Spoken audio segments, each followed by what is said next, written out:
Praise the lord. ప్రభునందు ప్రియమైన దేవుని బిడ్డలందరికీ కూడా యేసయ్య పేరట ప్రత్యేకమైన వందనాలు తెలియజేస్తూ ఉన్నాను. దేవుడు గతించిన దినమంతా మనల్ని కాచి కాపాడి మరొక శ్రేష్టమైన దినమును మనకు అనుగ్రహించినందుకు ప్రభు నేను స్తుతిస్తూ ఉన్నాను. కర్మేలు ప్రార్థన మందిర పరిచర్య ద్వారా జరుగుతున్న ఈ ఉదయకాల ప్రార్థనలో మరొక ఉదయము కలుసుకుని దేవుని స్తుతించడానికి చిన్న సమయాన్ని బట్టి ప్రభుని స్తుతిస్తూ మరి లైవ్ కార్యక్రమం ద్వారా దేవుని మాటలు వింటూ దేవుని నామాన్ని మహిమపరుస్తున్న మీ అందరికీ కూడా యేసయ్య పేరట మరొకసారి ప్రత్యేక వందనాలు తెలియజేస్తూ ఉన్నాను. సంతోషం. ఈ ఉదయకాల ప్రార్థన మనము ప్రారంభించుకుందాం. కండ్లు మూసుకుని ప్రార్థన చేద్దాం. మాతో పాటు ఏకీభవించి కలిసి దేవుని సన్నిధిలో ప్రార్థన చేద్దాం. ప్రార్థన. మహాపరిశుద్ధుడైన మా తండ్రి, మీకు వందనాలు, స్తోత్రాలు రాజా. ఈ ఉదయకాలము మరొక రోజున నీ సన్నిధిని చేరి ప్రార్థించడానికి, నీ నామమును మహిమపరచడానికి నీవు ఇచ్చిన శ్రేష్టమైన ఈ గొప్ప భాగ్యమును బట్టి మీకు వందనాలు, స్తోత్రాలు. నాయనా, ఇదిగో నిన్నటి దినమంతా క్షేమం ఇచ్చావు. మరొక రోజున నీవు మాకు అనుగ్రహించినందుకు వందనాలు. ఈరోజు నీ క్షేమము మా మీద విస్తరించబడునుగాక. నీ ఆశ్చర్య కార్యములైన సంగతుల ద్వారా నీవే మాతో మాట్లాడి మమ్మల్ని నడిపించి ఈ దినపు ఆశీర్వాదము మా మీద కుమ్మరించమని, అయా నీ నామమును మహిమపరచుచుండగా పాటల ద్వారా నీ నామమునకు మహిమ, స్తుతి కీర్తన ద్వారా నీ నామమునకు ప్రభాస్తుతులు తెలియచేస్తూ వాక్యము ద్వారా నీవే మాతో మాట్లాడమని, ఎవరి ప్రార్థన అవసరతలైతే నీ మందిరాన్ని నాయన వారు తెలియపరుస్తూ ఉన్నారు, నిశ్చయమైన ఆశీర్వాదము వారి మీద నిశ్చయముగా కుమ్మరించబడునుగాక. సహాయమును చేయమని యేసయ్య నామమును మిక్కిలి వేడుకొనుచు ప్రార్థిస్తూ ప్రారంభించుకుంటున్నాము పరమ తండ్రి. ఆమేన్. ఆమేన్. మంచిది. దేవుని బిడ్డలారా, ఈ ప్రత్యేకమైన సమయమందు ఒక పాటను వింటూ దేవుని నామాన్ని మహింపరుచుకుందాం. చక్కగా మాతో పాటు కలిసి దేవునిని స్తుతించండి, దేవునిని ఆరాధించండి. నాతో కలిసి చెప్తారా? ఉన్నా లేకున్నా నా స్థితిగతులే మారినా. మీరు చెప్తారా? ఉన్నా లేకున్నా నా స్థితిగతులే మారినా, నీ సన్నిధిలో ఆనందించే భాగ్యమున్న చాలు. నిన్ను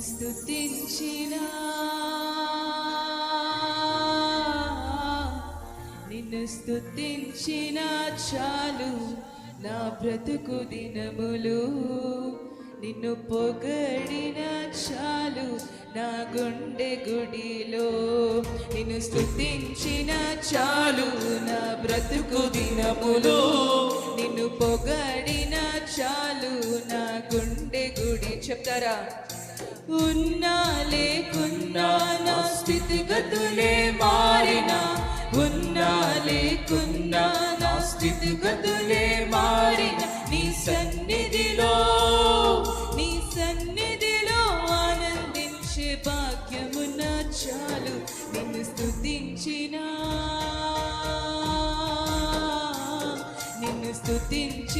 చాలు.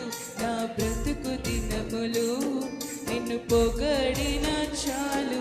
నా గుండె గుడి. మరొకసారి. నిన్ను స్తుతించిన చాలు. నా బ్రతుకు దినములో నిన్ను పొగడిన చాలు. నా గుండె గుడిలో.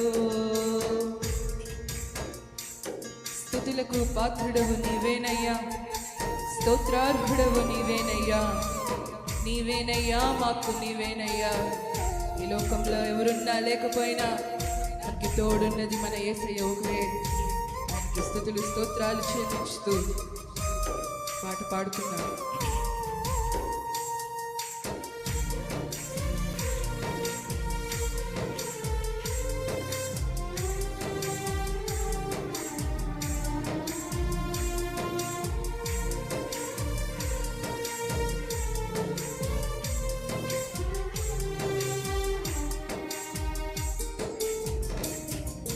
స్తుతులకు పాత్రుడవు నీవేనయ్యా, స్తోత్రార్హుడవు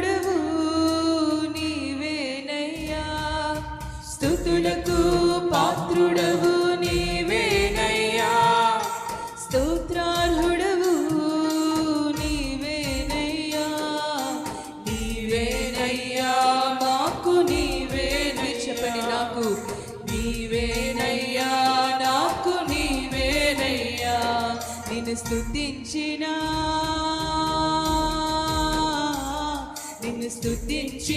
చాలు నా బ్రతుకు దినములో నిన్ను పొగడిన చాలు నా గుండె గుడిలో నిన్ను స్తుతించిన చాలు నా బ్రతుకు దినములో నిన్ను పొగడిన చాలు నా గుండె గుడిలో. ప్రేమ స్వరూపుడవు నీవేనయ్యా, స్తోత్రార్హుడవు నీవేనయ్యా, నీవేనయ్యా మాకు నీవేనయ్యా.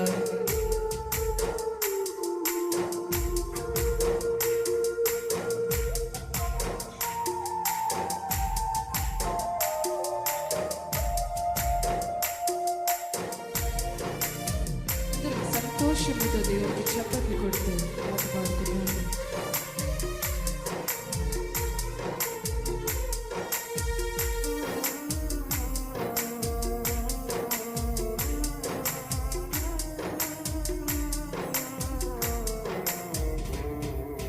ప్రేమా స్వరూపుడవు నీవేనయ్యా, స్తోత్రార్హుడవు నీవేనయ్యా.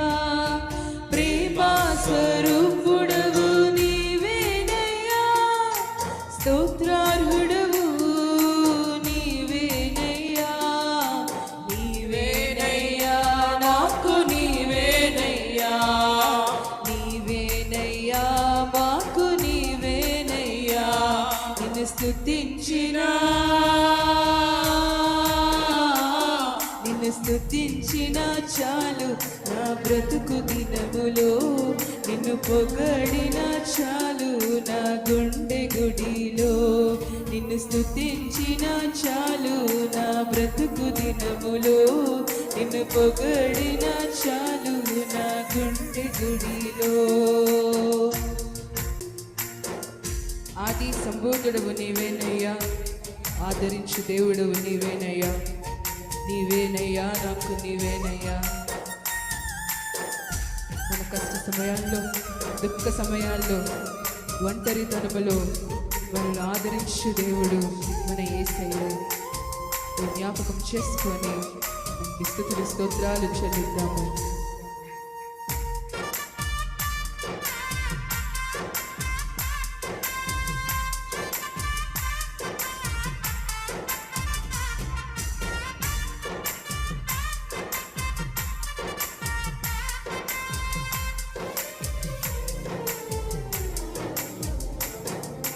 ఆది సంబోధుడవు నీవేనయ్యా, ఆదరించు దేవుడవు నీవేనయ్యా. ఆది సంబోధుడవు నీవేనయ్యా, ఆదరించు దేవుడవు నీవేనయ్యా. నీవేనయ్యా మాకు నీవేనయ్యా, నీవేనయ్యా మాకు మరొకసారి చెప్పండి. నీవేనయ్యా మాకు రెండు చేతులు పైకి చెప్పండి. నీవేనయ్యా మరొకసారి చెప్తాము. నీవేనయ్యా, నీవేనయ్యా మాకు నీవేనయ్యా, నీవేనయ్యా మాకు నీవేనయ్యా. నిన్ను స్తుతించినా స్తుతించిన చాలు నా బ్రతుకు దినములో నిన్ను పొగడిన చాలు నా గుండె గుడిలో నిన్ను స్తుతించిన చాలు నా బ్రతుకు దినములో నిన్ను పొగడిన చాలు నా గుండె గుడిలో. ఉన్నా లేకున్నా నా స్థితిగతులే మారినా, ఉన్నా లేకున్నా నా స్థితిగతులే మారిన నీ సన్నిధిలో ఆనందించే భాగ్యమున్న చాలు. నిన్ను స్తుతించిన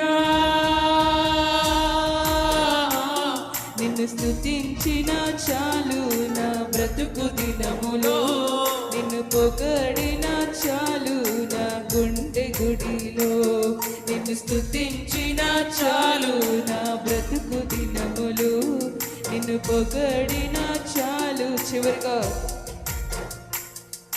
ఉన్నా లేకున్నా నా స్థితి స్థితిగతులే మారినా, ఉన్నా లేకున్నా నా స్థితిగతులు, మరొకసారి ఉన్నా లేకున్నా, ఉన్నా లేకున్నా నా స్థితిగతులే మారినా, ఉన్నా లేకున్నా మా స్థితిగతులే మారినా, నీ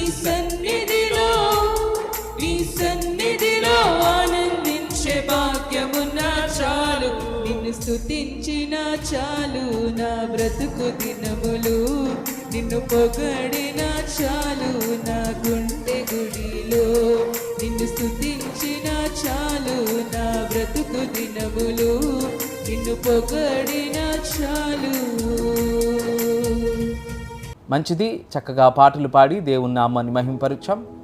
మరొకసారి ఈ ఉదయమున దేవుడు తన శ్రేష్టమైన మాట ద్వారా నిన్ను బలపరచడానికి ఆయన ఇష్టపడుతూ ఉన్నాడు. సంతోషం. ఈ దినము ఒక చక్కటి శ్రేష్టమైన మాట దేవుడు నీతో మాట్లాడాలనుకుంటున్నాడు. ఆ మాట ఏంటంటే విజ్ఞాపన. విజ్ఞాపన అంటే ఏంటో తెలుసా?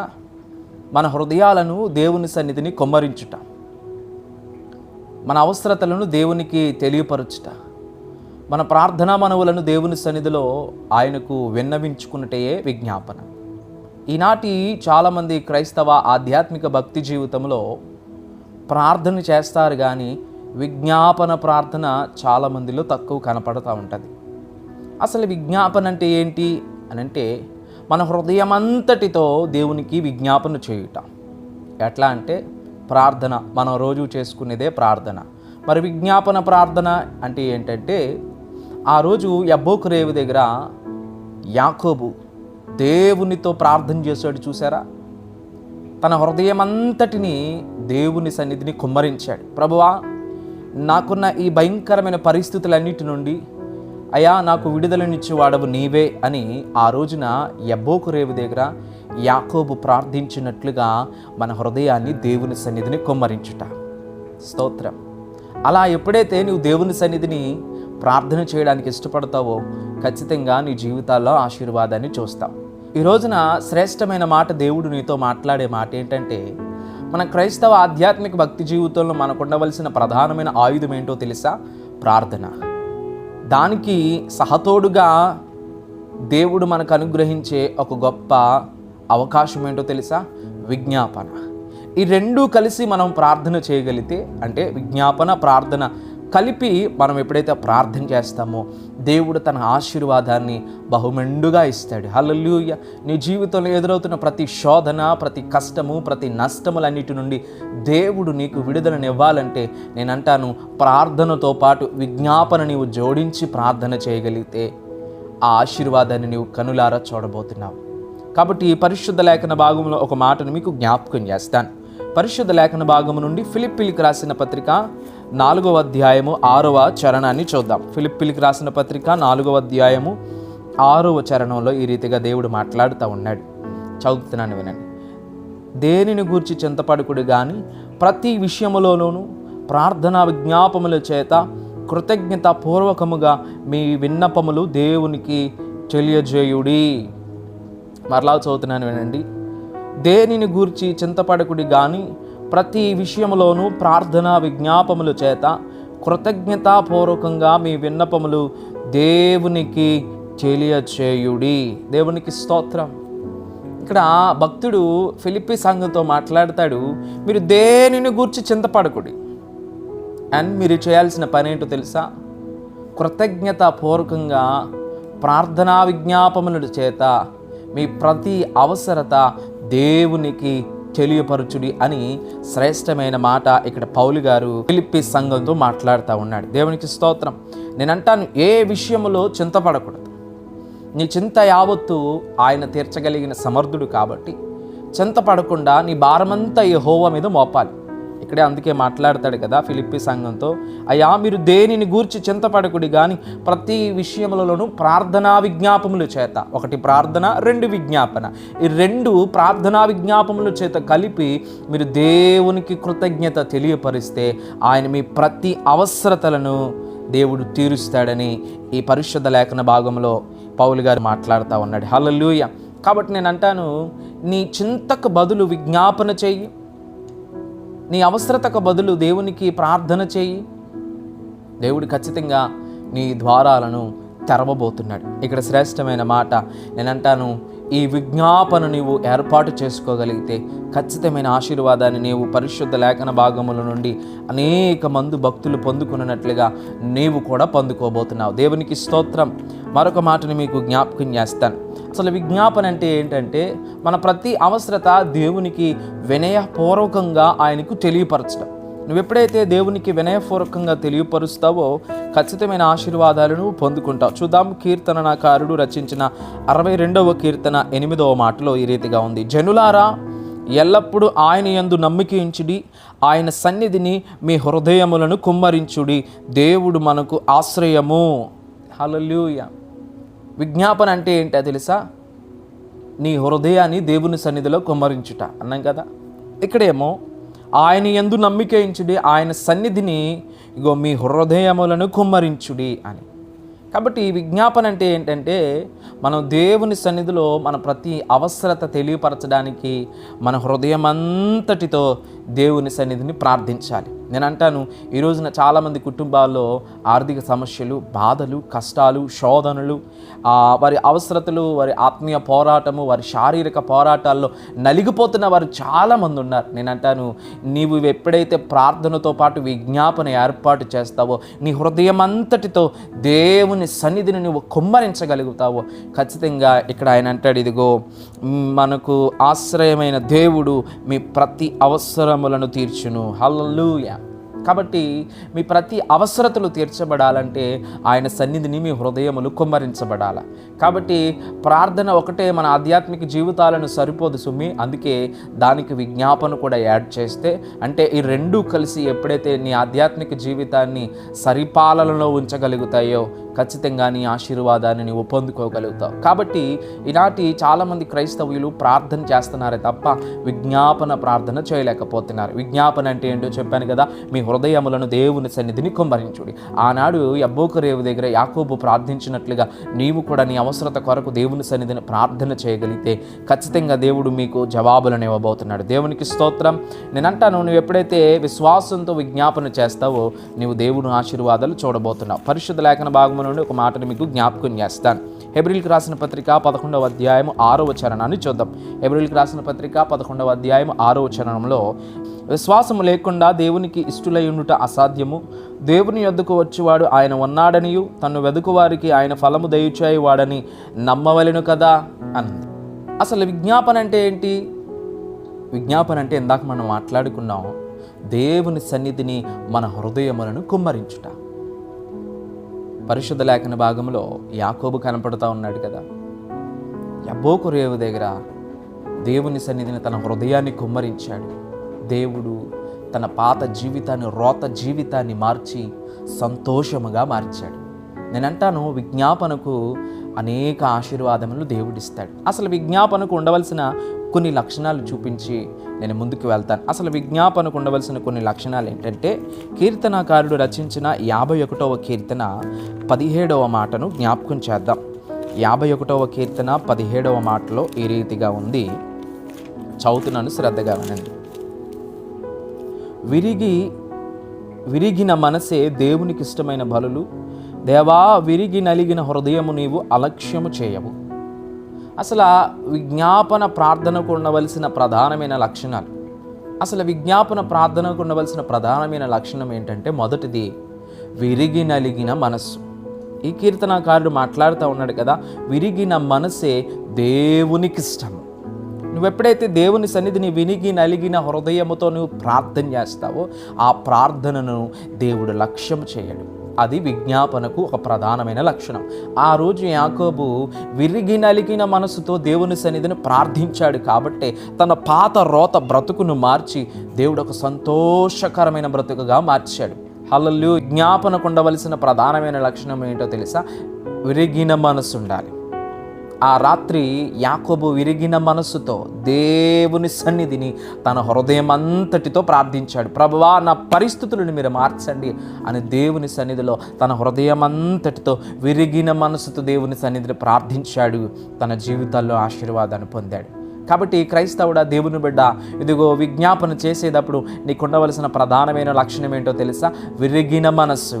ఆ విరిగిన మనస్సుతో నువ్వు ఎప్పుడైతే ప్రార్థన చేస్తావో ఖచ్చితంగా దేవుని ఆశీర్వాదాలను పొందుకుంటావు. కాబట్టి ఆయన అంటాడు, మీ హృదయములను దేవుని సన్నిధిలో కొమ్మరించుడి అని. 62వ కీర్తన 8వ మాటలో ఉంది. ఈ మాట జ్ఞాపకం చేస్తున్నాను, చూడండి ఒకసారి. జనులారా, ఎల్లప్పుడూ ఆయన యందు నమ్మిక ఉంచుడి, ఆయన సన్నిధిని మీ హృదయములను కొమ్మరించుడి అని. ఆయన యందు మనం నమ్మిక ఉంచాలి, మన హృదయములో ఆయన సన్నిధిని కుమ్మరించాలి. అంటే ప్రార్థించాలి, విజ్ఞాపన చేయాలి. మన హృదయం అంతటితో దేవుని గణపరచగలిగితే దేవుని ఆశీర్వాదాలను చూడగలుగుతాం. కాబట్టి ఈ విజ్ఞాపన ప్రార్థనకు ఉండవలసిన లక్షణాలు: వినయ హృదయము, విరిగి నలిగిన మనస్సు. నువ్వు ఎప్పుడైతే దేవుని సన్నిధిని నువ్వు కుమ్మరిస్తావో ఖచ్చితంగా దేవుడు తన ఆశీర్వాదాన్ని ఇస్తాడు. రెండవ లక్షణం ఏంటో తెలుసా? విశ్వాసంతో ప్రార్థించుట. ఎలా అంట? విశ్వాసంతో ప్రార్థించాలి. పరిశుద్ధ లేఖన భాగం నుండి హెబ్రీ రాసిన పత్రిక 11వ మాట, హెబ్రీ రాసిన పత్రిక 11వ అధ్యాయము 6వ చరణాన్ని చూద్దాం. హెబ్రీలు రాసిన పత్రిక 11వ అధ్యాయము 6వ మాటలు ఈ రీతిగా ఉంది: విశ్వాసము లేకుండా దేవునికి ఇష్టుడై ఉండుట అసాధ్యము. విజ్ఞాపన ప్రార్థన చేసేటప్పుడు దేవుని సన్నిధిలో విశ్వాసం ఉండాలి. అందుకే అంటాడు ఆయన, విశ్వాసము లేకుండా దేవునికి ఇష్టులై ఉండుట అసాధ్యము. చాలామంది విశ్వాసులలో విశ్వాసము కొరతగా ఉంది. ప్రార్థనకు వస్తారు, మందిరానికి వస్తారే తప్ప వారి ఆధ్యాత్మిక జీవితాల్లో సరైన విశ్వాసం ఉండదు. దేవుడు చేస్తాడు, దేవుడు ఇస్తాడు, దేవుడు మనకు అనుగ్రహిస్తాడనే శ్రేష్టమైన ఈ నమ్మకము వారి జీవితాల్లో చాలా కొరతగా ఉంటుంది. అందుకే వారు తొందరగా ఆశీర్వాదాలను చూడలేకపోతున్నారు. అందుకే దేవుడు అంటాడు, విశ్వాసము లేకుండా దేవునికి ఇష్టులై ఉండుట అసాధ్యము. తన్ను వెదుకువారు ఫలము దయచేవాడని నమ్మవలెను కదా అని ఒక మాట ఉంది కదా. తనను వెదికేవారు ఆయన మనకు అనుగ్రహిస్తాడు అనే విశ్వాసము దేవుని సన్నిధిలో నువ్వు కనపరచాలి. ఈనాటి క్రైస్తవ ఆధ్యాత్మిక భక్తి జీవితంలో ఈ విశ్వాసపు కొరత చాలా ఉంది. అందుకే క్రైస్తవుడా, దేవుని బిడ్డ, నీవు దేవుని సన్నిధిలో విజ్ఞాపన చేసేటప్పుడు నువ్వు విశ్వాసంతో ప్రార్థన చేయాలి. ఆయన అంటాడు, విశ్వాసం లేకుండా దేవునికి ఇష్టడై ఉండట అసాధ్యము. కాబట్టి నువ్వు విశ్వాసంతో దేవుని సన్నిధిని ప్రార్థన చేయగలుగుతావో ఖచ్చితంగా దేవుని ఆశీర్వాదాన్ని నువ్వు చూస్తావు. పరిశుద్ధ లేఖన భాగంలో ఒక తల్లి హన్న దేవుని సన్నిధిని ప్రార్థిస్తూ విజ్ఞాపన చేసింది. అంటే తన హృదయం అంతటితో దేవుని సన్నిధిని ప్రార్థన చేసింది. తన బాధ, తనకున్న కష్టము, తనకున్న ఆ యొక్క కొరత దేవుని సన్నిధిని కుమ్మరించింది. ప్రభువా, ఇన్నేండ్లు నేను గొడ్రాలిగా ఉన్నాను, నాకు ఒక కుమారునివా అయ్యా, నా యొక్క గర్భాన్ని తెరవవా అని దేవుని సన్నిధిలో విజ్ఞాపన చేసింది. శ్రేష్టమైన ఒక గర్భాన్ని, శ్రేష్టమైన ఒక కుమారుని దేవుడు హన్నాకి ఇచ్చాడు. తన ప్రార్థనకు జవాబు పొందుకుంది. అంతకుముందు చాలా సందర్భాలు ప్రార్థన చేసే ఉంటుంది, కానీ ఎప్పుడైతే విజ్ఞాపనతో ప్రార్థన చేసిందో ఆ ప్రార్థనకు జవాబు పొందుకుంది. క్రైస్తవుడా, దేవుని బిడ్డ, నేను అంటాను, ఈ రోజున నీకు ఉండవలసిన లక్షణాలు: విశ్వాసంతో ప్రార్థించుట, వినయ మనస్సు అంటే విరిగిన మనసుతో దేవుని సన్నిధిని నువ్వు ప్రార్థన చేయగలిగితే ఖచ్చితంగా ఫలము దయచేస్తాడు. కాబట్టి నమ్మిన నీవు విశ్వాసంతో దేవుని సన్నిధిని ప్రార్థించాలి. కాబట్టి ఈ ఉదయకాలము దేవుడు నీతో మాట్లాడే శ్రేష్టమైన మాట ఏంటంటే విజ్ఞాపన. ఆ విజ్ఞాపన నువ్వు ఎప్పుడైతే దేవుని సన్నిధిలో ఏర్పాటు చేస్తావో, ప్రార్థిస్తావో, నిన్ను నువ్వు దేవునికి సమర్పించుకుంటావో, తగ్గించుకుంటావో, మొరపెడతావో, యాకోబు వలె దేవుని సన్నిధిని హృదయం అంతటితో విజ్ఞాపన చేస్తావో ఖచ్చితంగా యాకోబు పొందుకున్న ఆశీర్వాదము నీవు కూడా పొందుకుంటావు. అబ్రహాము పొందుకున్న ఆశీర్వాదము నీవు కూడా పొందుకుంటావు. కాబట్టి ఈ ఉదయకాలము దేవుడు నీతో మాట్లాడే శ్రేష్టమైన మాట: విరిగి నలిగిన మనస్సే దేవునికి ఇష్టం. ఆ విరిగి నలిగిన మనస్సుతో నువ్వు ప్రార్థన చేస్తే ఆ ప్రార్థనకు జవాబు దేవుడిస్తాడు. కాబట్టి ఈ ఉదయకాలము యాకోబు ప్రార్థించినట్లుగా, హన్నా ప్రార్థించినట్లుగా నీవు కూడా ప్రార్థన చేయగలిగితే నీకున్న ప్రతి ఆర్థిక సమస్యలు, రోగాలు, ఇబ్బందులు, కష్టాలు, నష్టాలు, శోధనలన్నిటి నుండి నువ్వు జయం పొందబోతున్నావు. కాబట్టి ఆయన అలక్ష్యం చేసేవాడు కాదు. ఖచ్చితంగా ఆయన అనుకూల సమయాన్న నీకు ఆశీర్వాదాన్ని ఇవ్వబోతున్నాడు.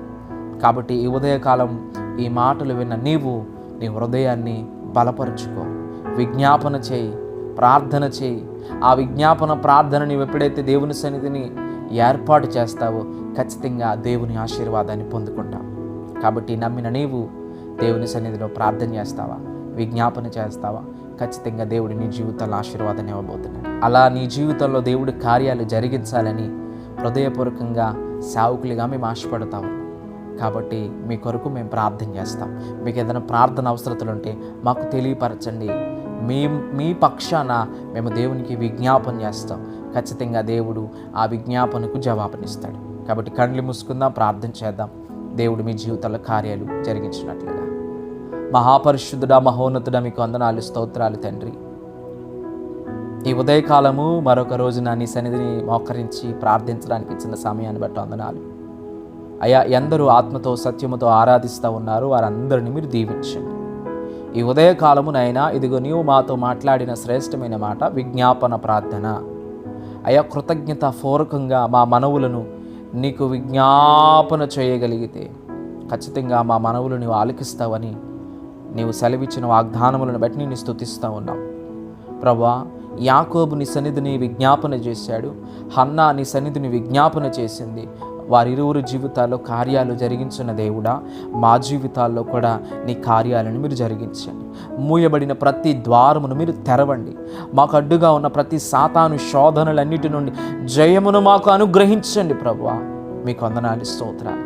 ఈ ఉదయకాలం నీవు మాట్లాడిన ఈ మాట ద్వారా మమ్మల్ని మేము బలపరుచుకుని అయ్యా ఇక నుండి ప్రార్థన విజ్ఞాపన మేము చేయగలిగిన సహవాసంలోనికి మమ్మల్ని నడిపించమని నీ సన్నిధిని మేము ప్రార్థన చేస్తూ ఉన్నాం అయ్యా. ఎవరైతే ఈ లైవ్ కార్యక్రమాల్లో పాల్గొని నీ నామాన్ని మహిమపరుస్తూ ఉన్నారో వారిని, వారి కుటుంబాలను మీరు దీవించండి.